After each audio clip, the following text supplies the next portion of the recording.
नमस्कार, मैं सुमित रावल अपने YouTube channel physical education with Sumit Rawal में आपका स्वागत करता हूं। जैसे कि आप सामने देख रहे हैं, ये वीडियो सिर्फ एस्टेट के लिए स्पेशल बनाई है मैंने 2 जनवरी और 3 जनवरी 2021 को जिसका पेपर है TJT और PGT एग्ज़ाम के लिए।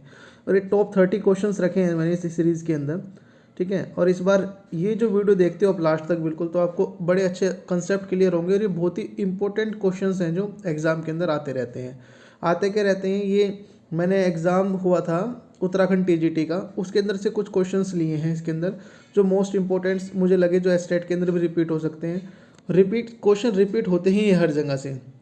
कभी राजस्थान के अंदर TGT हुआ तो वहाँ से उठा लिया पेपर, कोई DSSS भी नहीं कराया, यूपी में हुआ, उत्तराखंड में अदर स्टेट एग्जाम में हुआ, तो यहीं से क्वेश्चंस बनते हैं। तो ये जो 30 क्वेश्चंस हैं सारे, ये बहुत मोस्ट इंपॉर्टेंट क्वेश्चंस हैं, ठीक है। और आप इस चैनल को लाइक शेयर और सब्सक्राइब जरूर करें। सब्सक्राइब करने से फ़ायदा आपका यही होने वाला है कि आप जब भी वीडियो आप देखेंगे जल्दी से डालता हूँ तो आपके पास जल्दी से पहुँच जाएगी, ठीक है। टॉप 20 क्वेश्चन नहीं थे, 30 हो गए हैं इसके अंदर। मैंने पहले 20 सोच रहा था करने के लिए, फिर क्वेश्चन अच्छे लगे काफ़ी, तो अब 30 क्वेश्चन हैं इस सीरीज़ के अंदर। बड़े ध्यान से वीडियो देखेंगे और पूरी वीडियो देखनी है आप लोगों ने। चलिए टाइम वेस्ट नहीं करते, सबसे पहला क्वेश्चन है, ये मैंने क्वेश्चन पहले भी करा रखे हैं, कुछ क्वेश्चन इसके अंदर रिपीटेड है, फिर भी मैंने डाल दिया ताकि आपकी क्या हो जाएगा, आप तरह की रिपीटेशन हो जाएगी। द पीरियड ऑफ मीसोसाइकिल, देखो मीसोसाइकिल ये मैंने पहले बताया था आपको, कराया हुआ है क्वेश्चन। 3 टाइप की होती हैं, ठीक है। मैक्रो होती है, मीसो होती है और माइक्रो। देखो याद करने का तरीका मैंने बताया था, MACRO सबसे पहले होगी मैक्रो, MA से याद रखो, A पहले आएगा तो मैक्रो पहले होगी। मीसो याद रखो बीच में होगी हमेशा क्योंकि छोटी है, मिडल वाली है मीसो, ठीक है, ये सेकंड नंबर पे होगी। और माइक्रो MICRO, इतना तो आपको याद होना चाहिए, क्रम में लगाने के लिए क्वेश्चन आ जाए कि पहले कौन सी आती है या सबसे बड़ी कौन सी है, तो मैक्रो। याद कैसे करें, MA है इसके अंदर, ठीक है, MACRO 2 के अंदर है MA, क्योंकि ये तो बीच वाला है, आपको याद हो जाएगा बीच में है क्योंकि मिडल है, छोटा है, ठीक है। देखो दोनों ये बड़े हैं, ये बीच वाला है, तो मतलब इसको तो बीच में लिख लो मीसो को। और इसके अंदर MA है इसलिए A पहले आता है अल्फाबेट के अंदर, तो MA पहले आएगा, I बाद में आएगा। तो आप ऐसे याद कर सकते हैं कि पहले नंबर पे मैक्रो, दूसरे पे मीसो और थर्ड नंबर पे माइक्रो। एक क्वेश्चन तो ये आता है कि आप इसको कहाँ लगा दें, सीक्वेंस में लगा दे, बड़ी छोटी की उसके अनुसार, ठीक है। दूसरा क्वेश्चन ये आता है, ये कितने कितने दिन की होती हैं, तो आपको पता, मैंने बताया था MACRO की बात करें मैक्रो की, ये कितने दिन की होती है, 12 मंथ की होती है। कितने मंथ की होती है, 12 मंथ की। तो ये क्वेश्चन पेपर में आया हुआ है, DSSS के अंदर भी रिपीट हुआ था ये क्वेश्चन, और कई बार और पेपरों में भी आया हुआ है, ठीक है।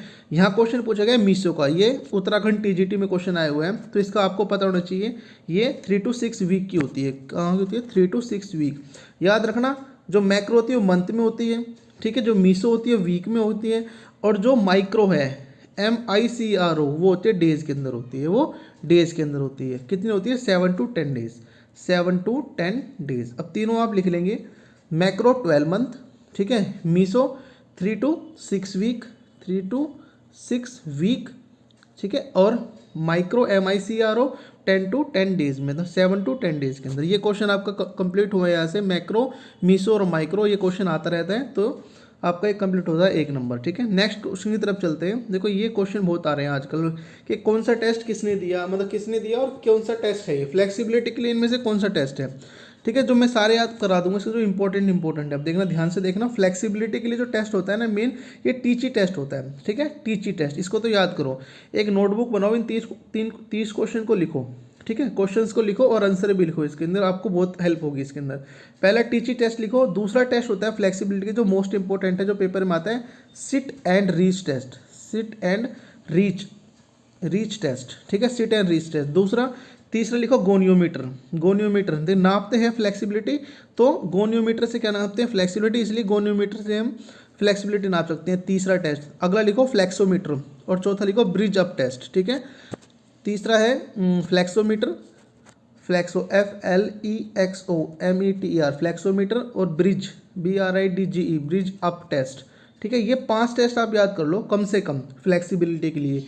ये क्वेश्चन मैं बता रहा हूँ उत्तराखंड में भी आया, और यूपी TGT के अंदर जो पेपर हुआ था भी उसके अंदर आया था फ्लेक्सिबिलिटी के लिए टेस्ट, और टीची टेस्ट दोनों में रिपीट क्वेश्चन है, बिल्कुल ये सेम उठाया हुआ क्वेश्चन है, ठीक है। तो फ्लेक्सिबिलिटी से आप 5 टेस्ट याद रखेंगे कम से कम। पहला टीची टेस्ट, दूसरा सिट एंड रीच टेस्ट, टीची test, sit and reach test, ठीक है, तीसरा गोनियोमीटर, चौथा फ्लेक्सोमीटर और ब्रिज अप, ठीक है, ये 5 आपको मैंने बता दिए, 5 आपको याद होने चाहिए फ्लेक्सिबिलिटी के लिए।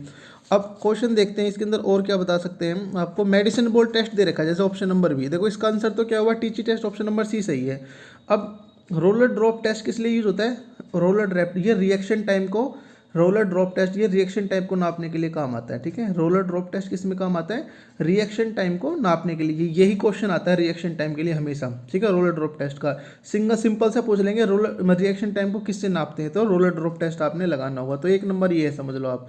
मेडिसिन बॉल टेस्ट ये भी क्वेश्चन में आता है, ये एक्सप्लोजिव पावर नापता है, EXPLOSIVE एक्सप्लोजिव पावर। ठीक है, एक्सप्लोजिव पावर नापता है। अब इसके और भी याद करने हैं आपको जो इंपॉर्टेंट है। एक तो याद हो गया एक्सप्लोजिव पावर नापने के लिए मेडिसिन बॉल टेस्ट हो गया। एक दूसरा याद करो, ये भी बहुत बार रिपीट होता है, स्टैंडिंग ब्रॉड जंप। ठीक है, स्टैंडिंग ब्रॉड जंप से भी आप क्या नाप सकते हैं, आप क्या नाप सकते हैं, एक्सप्लोजिव पावर नाप सकते हैं। स्टैंडिंग ब्रॉड जंप, ठीक है, एक सार्जेंट जंप और एक वर्टिकल जंप। ठीक है, ये कम से कम 4 याद करो आप इसके, किसके लिए, एक्सप्लोजिव पावर के लिए। ठीक है, एक क्वेश्चन आता है स्पीड के लिए, बहुत क्वेश्चन पेपर के अंदर आता है, स्पीड नापने के लिए कौन से टेस्ट यूज होते हैं। ये मैंने आपको सारे टेस्ट करा दिए जो मोस्ट इंपॉर्टेंट है, जो पेपर में आपके आने लायक हैं, जो आ सकते हैं। एक होता है स्पीड के लिए 30 मीटर स्प्रिंट। ठीक है, 30 मीटर स्प्रिंट। ठीक है, दूसरा होता है flying start, flying FLYING, flying start 30 metre. और जो तीसरा है मोस्ट इंपोर्टेंट 50 यार्ड डैश है, 50 यार्ड यार्ड डैश। ये 3 टेस्ट होते हैं आपके स्पीड के लिए।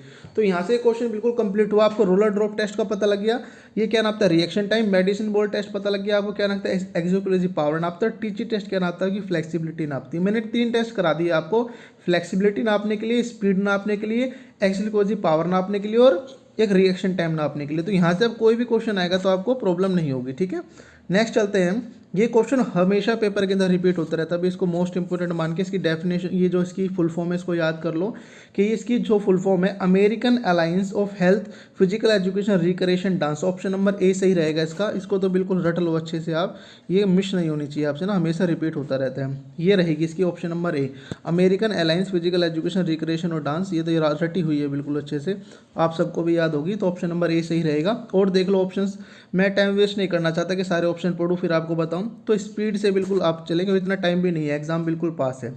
तो याद कर लिया, American alliance physical education recreation dance offered के लिए। ये क्वेश्चन बहुत बार पेपर में आता रहता है।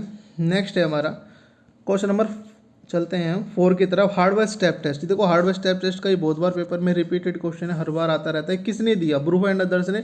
ये UPTGT में भी आया था, किसी के पास पेपर हो चेक कर लेना भाई, और उत्तराखंड के अंदर भी आया, सेम बिल्कुल सेम पूछा, हार्डवेयर स्टेप टेस्ट किसने दिया, डेवलप किसने करा था, ब्रूफ एंड अदर्स ने दिया था। ये ऑप्शन नंबर डी बिल्कुल सही रहेगा।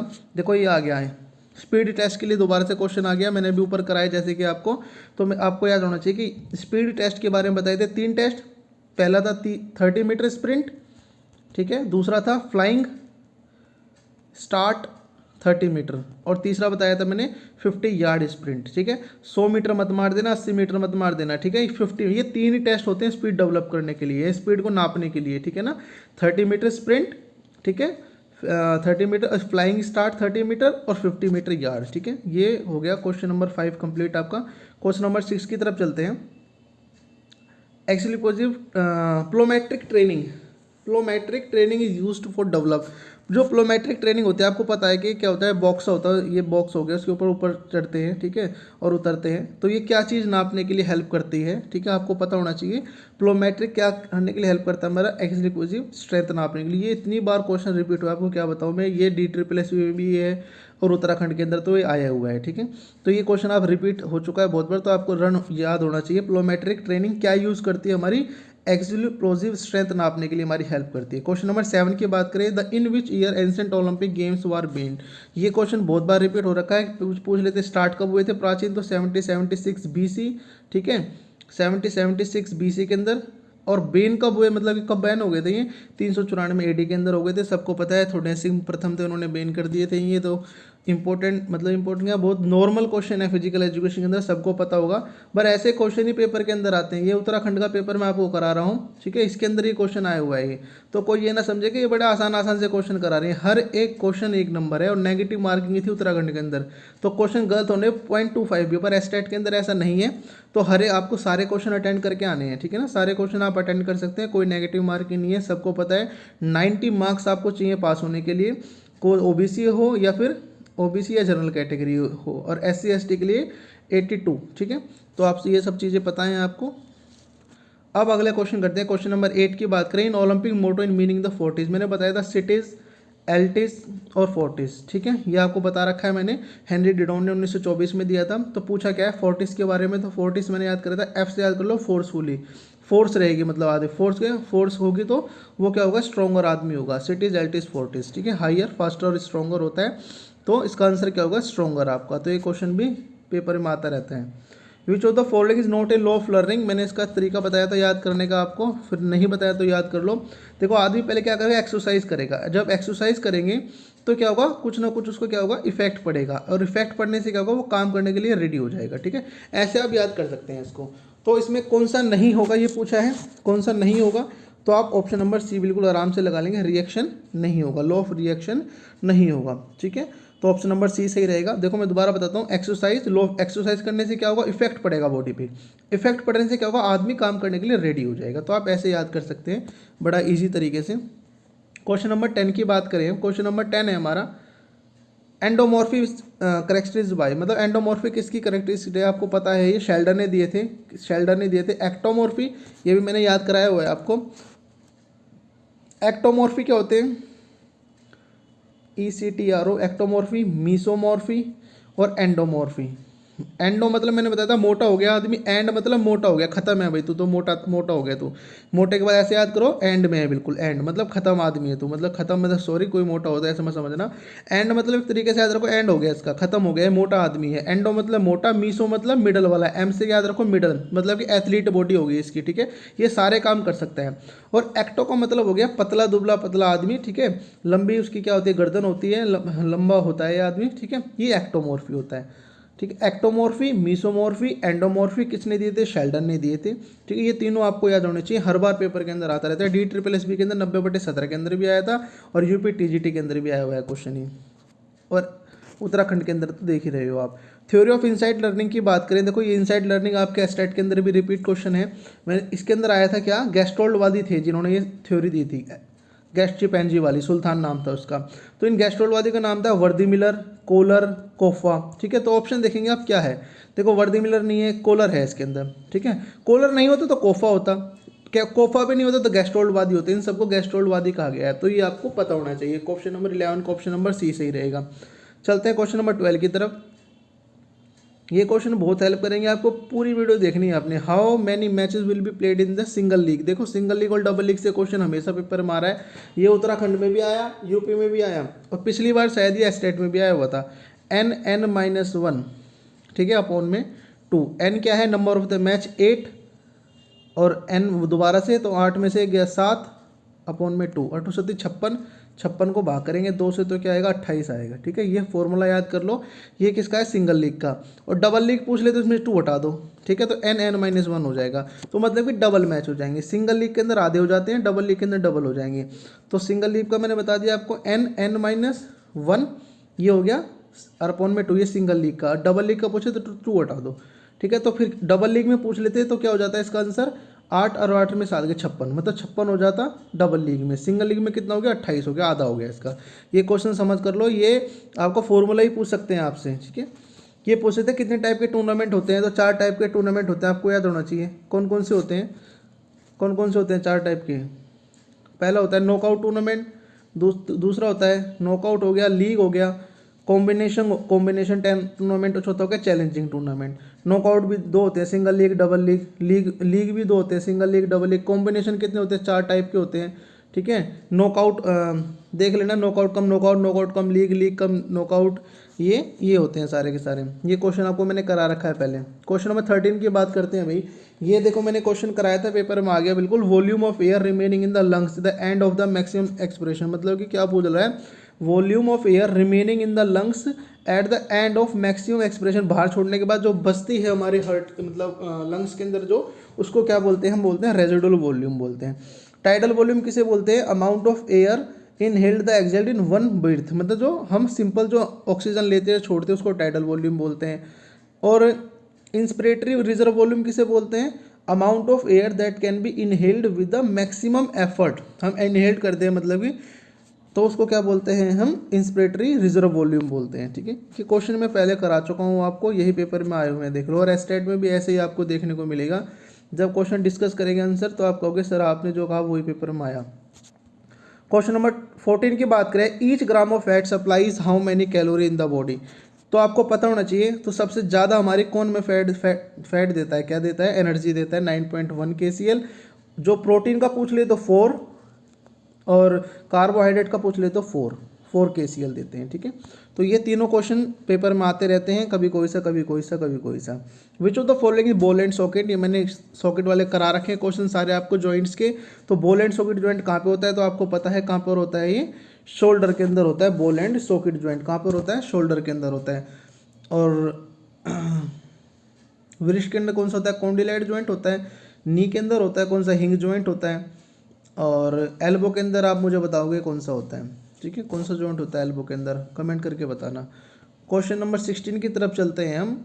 Who developed the administration theory of management, ये मैनेजमेंट की थ्योरी किसने दी, इसको याद करो आप, हेनरी पियोल ने दी थी, जो 1841 में जन्म हुआ, 1925 में मृत्यु होगी, फ्रांस के रहने वाले थे ये। ठीक है, एडमिनिस्ट्रेशन थ्योरी ऑफ मैनेजमेंट किसने दी, हेनरी पियोल। ठीक है, रिपीट हो सकता है क्वेश्चन, इसलिए मैंने डाल दिया है, रिपीट हो सकते हैं बहुत सारे क्वेश्चन। रेड क्रॉस सोसाइटी वाला उत्तराखंड में आया, DSSS में भी आया, TGT में भी आया, और हरियाणा टेट में भी आया। क्या पता दोबारा से टेट के अंदर दोबारा देते, तो 1920 रेड क्रॉस सोसाइटी पता है आप लोगों को, आंसर करा भी चुका हूँ मैं। क्वेश्चन नंबर 18 की तरफ बढ़ते हैं। In which Olympic games was doping started, ये रिपीटेड क्वेश्चन है, दोबारा से बहुत बार पूछा गया। डोपिंग सबसे पहले कौन से गेम स्टार्ट हुई थी, तो कौन से ओलंपिक में स्टार्ट हुई, 1968 मैक्सिको ओलंपिक के अंदर क्या हुई थी, स्टार्ट हुई थी। क्वेश्चन नंबर 19 की बात करें, applying the alternative cold and hot water injured body part of. देखो ये क्वेश्चन आया था उत्तराखंड में नहीं, ये आया था यूपी के अंदर कि सबसे पहले कौन सी वाली वो लगता, पहले कोल्ड लगाते हैं फिर हॉट लगाते हैं वाटर, तो इसको कौन सी थेरेपी बोलते हैं हम, दोनों के दोनों यूज़ करते हैं, जिसके अंदर उस थेरेपी को क्या नाम बोलते हैं, कॉन्ट्रास्ट बाथ बोलते हैं, इसको कॉन्ट्रास्ट बाथ बोलते हैं। कायोथेरेपी किसे बोलते हैं, हाइड्रोथेरेपी किसे बोलते हैं। तो देखो कायो को मतलब कैसे, मैंने ट्रिक लगाई थी, देखो अब एकदम से याद नहीं आ रहा, फिर भी मुझे याद आ गया, मैंने एक ट्रिक बनाई थी, आइस, ICE, सी है ना बीच में, तो आइस लगा लिया था शायद मैंने। तो कायोथेरेपी आइस से होती है, और हाइड्रोथेरेपी H2O, मतलब कि ये वाटर थेरेपी होती है। ऐसे मैंने ट्रिक लगाई थी जब मैं अपने एग्जाम के लिए तैयारी कर रहा था। ठीक है, hydrotherapy, cryotherapy, contrast bath. Question number 20 की बात करें, अगला क्वेश्चन है, with the reference of second type of lever which of the following statement of correct. तो लीवर से तो हर बार एस्टेट के अंदर पूछा ही जाता है क्वेश्चन, यहाँ पे इसको रेजिडेंस कर दिया है, कंफ्यूज मत होना, इसको वेट भी आ सकता है, एस्टेट के अंदर वेट दे के लिखते हैं इसको, रेजिडेंस को। ठीक है, तो रेजिडेंस इन लोकेटेड, मैंने बताया था आपको, बीच में फुलक्रम हो, फिर फोर्स हो, और यहाँ वेट बताता हूँ, वेट की जगह इसको क्या बोल सकते हैं, रेजिडेंस भी बोलते हैं। तो बीच में फुलक्रम होता है तो फर्स्ट क्लास लीवर, जब वेट या रेजिडेंस बीच में आ जाए तो उसको क्या बोलते हैं, सेकंड क्लास लीवर। तो इसने यही पूछा है कि अब यही तो पूछा है, with the reference of second type lever which of the following, second type lever क्या है, तो residence in located in between. अब तो नाम से समझ, ध्यान से पढ़ो, रेजिडेंस लोकेटेड इन बिटवीन, बीच में आ गया। अच्छा, बीच में आ गया रेजिडेंस, तो मतलब कि रेजिडेंस मान लो इसको, या इसको लोड बोल लो आप, तो सेकंड क्लास हो गया, क्योंकि यहाँ फुलक्रम आ गया, यहाँ फोर्स आ गया, तो ये सेकंड क्लास लीवर ही हो गया। तो ऑप्शन नंबर हमारा ए बिल्कुल सही रहेगा। ठीक है जी। क्वेश्चन नंबर 21 की बात करें, which of the following line is not related to the kabaddi. अब कबड्डी के बारे में पता होना चाहिए, एक एंड लाइन होती है, बोनस लाइन होती है, और बक लाइन होती है। और ये अटैक लाइन किसके अंदर होती है, आपको पता होना चाहिए, अटैक लाइन किसके अंदर होती है, ये वॉलीबॉल के अंदर होती है, वॉलीबॉल के अंदर। तो ये क्वेश्चन का ट्रेंड यूपी के अंदर, उत्तराखंड के अंदर बहुत ज़्यादा है, लाइनों का क्वेश्चन बहुत पूछते हैं, तो कुछ नहीं पता लाइनों का क्वेश्चन क्या स्टेट में आ जाए इस बार। प्रोटेक्शन रिट्रैक्शन टेक प्लेस, तो प्रोटेक्शन रिट्रैक्शन किसके अंदर यूज़ होता है, तो आपको पता होना चाहिए, प्रोटेक्शन रिट्रैक्शन किस में यूज़ होता है भाई, हिप में तो नहीं होता protection retraction use. 23 question number 22, तो एक कॉन्ट्रैक्शन ये किस में होता है, ये आपका होता है शोल्डर्स के अंदर। प्रोट्रैक्शन रिट्रैक्शन किस में होता है, शोल्डर के अंदर। ये ना जैसे सुपिनेशन प्रोनेशन पूछ ले किसके अंदर होता है, ये आपको पता होना चाहिए कि सुपिनेशन क्या है, प्रोनेशन क्या है, इवर्जन क्या है, इन्वर्जन क्या है, ये क्वेश्चन आते रहते हैं पेपर के अंदर। क्वेश्चन नंबर 23 की बात करें, हैंग टेक्निक, ये तो स्टेट के अंदर भी रिपीटेड क्वेश्चन है। एक तो लॉन्ग जंप की टेक्निक सारी याद होनी चाहिए, एक हाई जंप की टेक्निक याद होनी चाहिए आपको, एक शॉर्ट पुट की, ये टेक्निक आपको याद होनी चाहिए कम से कम। लॉन्ग हमने पूछी हैंग टेक्निक, देखो लॉन्ग जंप में 3 टेक्निक यूज होती हैं, फ्लैट टेक्निक या सिंपल टेक्निक, फ्लैट टेक्निक बोलते हैं या सिंपल बोलते हैं। Hang technique, HANG hang technique, जिसमें हाथ को एक साइड मारती है, साइक्लिक टेक्निक। ये 3 टेक्निक तो होगी लॉन्ग जंप की जो आपको याद रखनी है, ठीक है। हाई जंप की होती है सीजर, वेस्टर्न रोल और फोर्सबरी फ्लॉप सेल, ये 3 टेक्निक होती हैं। देखो आप लिख लेना, मैं यहाँ पे अच्छे से राइटिंग नहीं हो पाती, तो अब जो बोल रहा हूँ वो क्लियर होगा। आप कॉपी पेन लेके बैठे तो बड़ी स्पीड लिख सकते हैं, बड़ी इजीली। जैसे मैंने लॉन्ग जंप की बताई तो आप लिखो flat technique, hang technique, cyclic technique. और हाई जंप की बता रहा हूँ तो सीजर टेक्निक, कैची सैली बोलते हैं, वेस्टर्न रोल और स्टैटर रोल फ्लैप शोली, ठीक है। शॉर्ट पुट के अंदर आपको पता है कौन सी यूज़ होती है, शॉर्ट पुट के अंदर होती है भाई यूज़, एकदम से याद भी नहीं आती भैया से, चलो बता देंगे शॉर्ट पुट के। पेरी ओब्राइन आती है, डिस्को पुट आती है, ठीक है। पेरी ओब्राइन याद आ गया, डिस्को पुट और पेरी ओब्राइन यूज़ होती है। 24 की बात करें हम क्वेश्चन की, ये बहुत बार रिपीट क्वेश्चन हुआ है, शटल कॉक का हमेशा पूछ लेते हैं इसका वेट, तो वेट आपको पता होना चाहिए कितना वेट होता है इसका, 4.5 से 5.50 ग्राम, हर बार पेपर में आता है। बिल्कुल अच्छे से दिमाग में बिठा लो हर एक क्वेश्चन को, सारे क्वेश्चन रिपीट आपको मिल सकते हैं एस्टेट के एग्जाम के अंदर, तो एक भी क्वेश्चन मिस मत करना इसमें। The measurement of floor mat of gymnastic, तो ये भी क्वेश्चन बहुत बार रिपीट हो चुका है। जिम्नास्टिक का फ्लोर का क्या होता है आपको पता है, फ्लोर जो एक्सरसाइज होती है इसकी 6 टाइप की होती हैं, मैन के लिए, वुमेन के लिए 4 टाइप्स की, ये क्वेश्चन भी आ सकता है। उसमें होते हैं मैन के लिए floor exercise, table vault, parallel bar, roman ring, horizontal bar, pommel horse, ठीक है। लड़कियों के लिए कौन सी फ्लोर एक्सरसाइज होती है, बैलेंसिंग बीम होती है, और 2 और होती हैं, वो आप देख लेना कौन सी होती हैं, एकदम से याद नहीं आती सारी चीज़ें। क्वेश्चन नंबर 25 का आंसर क्या हो जाएगा आपका, क्वेश्चन नंबर 20 की 12x12, मतलब कि ऑप्शन नंबर सी हो जाएगा आपका सही, ऑप्शन नंबर सी, 12x12 होती है मेज फ्लोर एक्सरसाइज का मैट। 26 की बात करें, the total length of the width of the long tennis, देखो लॉन्ग टेनिस के मैंने आपको सारे क्वेश्चन करा रखे हैं। आप ये पूछा है इसने किसका पूछा है भी, long tennis length width of the single court पूछा है, तो 78 गुना 36 होती है डबल के लिए, और 78 गुना मैंने बताया था 27 होती है सिंगल के लिए, तो 78 गुना 27, ये स्टेट में पूछा हुआ क्वेश्चन है। हरियाणा में भी, इसमें क्या नाम है, उत्तराखंड में भी क्वेश्चन आ गया है।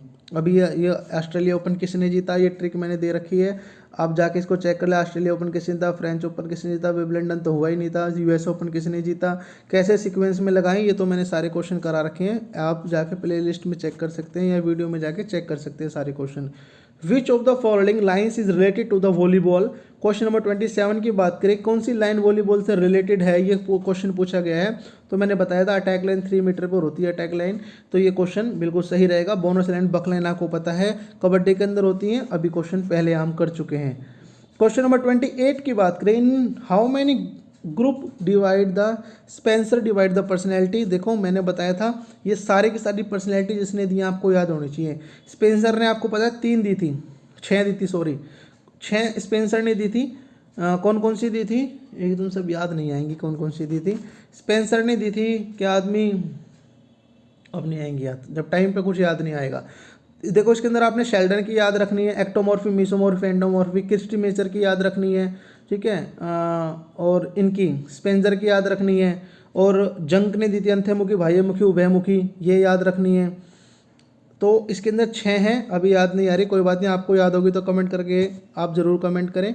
तो आप स्पेंसर ने 6 पर्सनैलिटी के बारे में बताया गया था कि आदमी पॉलिटिकल भी हो सकता है, ठीक है, ऐसे कुछ हैं, 6 हैं वो पूरी की पूरी, तो आपको याद होनी चाहिए ये कि कौन कौन सी हैं, पूछ सकते हैं कौन सी नहीं है, ठीक है, ये भी क्वेश्चन आ सकता है।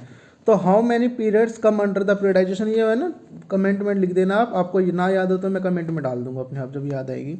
How many periods come the periodisation, मैंने पीरियडाइजेशन के बारे में आपको बताया हुआ है, single periodisation, double periodisation, multiple periodisation, मैंने बड़े अच्छे से समझाया। सिंगल पीरियडाइजेशन में PP1, TP1, PP preparatory period, competition period और ट्रांजैक्शन पीरियड होता है। डबल के अंदर 2 PP1, PP2 होते हैं। चलो दोबारा करा देते हैं एक बार जिसने नहीं देखी वीडियो। पीरियडाइजेशन की बात करें, सिंगल पीरियडाइजेशन की बात करें, इसके अंदर क्या होता है, PP1 मतलब PP1 का मतलब है प्रिपरेटरी पीरियड, CP1 का मतलब है कंपटीशन पीरियड, TP1 का होगा ट्रांजैक्शन पीरियड, इसको रेस्ट पीरियड या रिकवरी पीरियड हम बोल सकते हैं, ठीक है। ये सिंगल पीरियडाइजेशन के अंदर होता है। डबल के अंदर क्या होगा, ये PP1 PP2 आ जाएगा उसके अंदर, ठीक है, क्योंकि 2 हो गए। डबल के अंदर भी कंपटीशन पीरियड भी 2 हो जाएंगे, PP1 PP2, CP1 CP2, TP हमेशा एक ही रहता है, वो कोई सा भी हो। और मल्टीपल के अंदर क्या हो जाएगा, 3 हो जाएंगे, PP1 PP2 PP3, CP1 CP2 CP3, और TP हमेशा एक ही रहता है। तो single periodisation, double periodisation, triple periodisation, तो 3 ही पीरियडाइजेशन होती है। तो हमारा ऑप्शन नंबर क्या रहेगा, ने क्या पूछा, how many periods come under the periodisation, तो 3 पीरियड्स हमारे क्या होंगे, पीरियडाइजेशन के अंदर आते हैं। Option number option number B बिल्कुल सही रहेगा क्वेश्चन नंबर 29 का। 30 की बात करें, लो जी 30 की बात करें, how many types of coordinative ability, तो कोऑर्डिनेटिव एबिलिटी आपको पता है कितने टाइप की होती है, 7 टाइप की कोऑर्डिनेटिव एबिलिटीज होती हैं, ठीक है। क्वेश्चन नंबर 30 का ऑप्शन नंबर सी रहेगा। बड़े ही इंपॉर्टेंट क्वेश्चन 30 क्वेश्चन कराए मैंने, जैसे आपकी डिमांड थी, जैसा आप कमेंट करते हैं वैसी आपकी वीडियो बन जाती है। आप अगली वीडियो बता सकते हैं किसके ऊपर बनाऊँ, ये टॉप 30 बनानी है जो मोस्ट इंपॉर्टेंट है। एक मैं सोच रहा हूँ कि जितने भी एस्टेट के एग्जाम है ना हुए हैं अभी तक, तो उनको कंक्लूड बना के दे दूँ कि आपको कि एस्टेट के अंदर इस टॉपिक से इतने क्वेश्चन आए हैं, 2 क्वेश्चन आए, इस टॉपिक से 3 आए, इस टॉपिक से 4 आए, इस टॉपिक से 5 आए, या कौन कौन से टॉपिक आपके एस्टेट के एग्जाम के अंदर आए अभी तक। फिर बस सारे के सारे पेपर रखे हुए हैं, तो आप कहो तो ये काम भी कर सकता हूँ मैं। कमेंट करके बताना आप वीडियो कैसी लगी आपको, और लाइक शेयर और सब्सक्राइब जरूर करें। आपका एक कमेंट वीडियो बनाने के लिए बहुत मोटिवेट करता है, एक लाइक और शेयर और सब्सक्राइब तो बहुत ही ज़्यादा मोटिवेट करता है। तो आप जब तक कमेंट करते रहते हो, जो भी वीडियो बनाने का मन करता है। देखो यार, मैं पहले जब मैं भी यूट्यूब से पढ़ता था, जब मैं तैयारी करता था, तो सोचते थे कि चल छोड़ना क्या रखा है कमेंट करने में या लाइक करने में। अब पता लग रहा है कि एक लाइक और एक कमेंट से कितना मोटिवेशन मिलता है अगली वीडियो बनाने के लिए अगले आदमी को, ठीक है। तो लाइक ज़रूर करें, कमेंट जरूर करके बताएं नेक्स्ट टॉपिक आपका किस पे चाहिए आपको। Thank you for watching, please keep subscribe this channel. Thank you very much.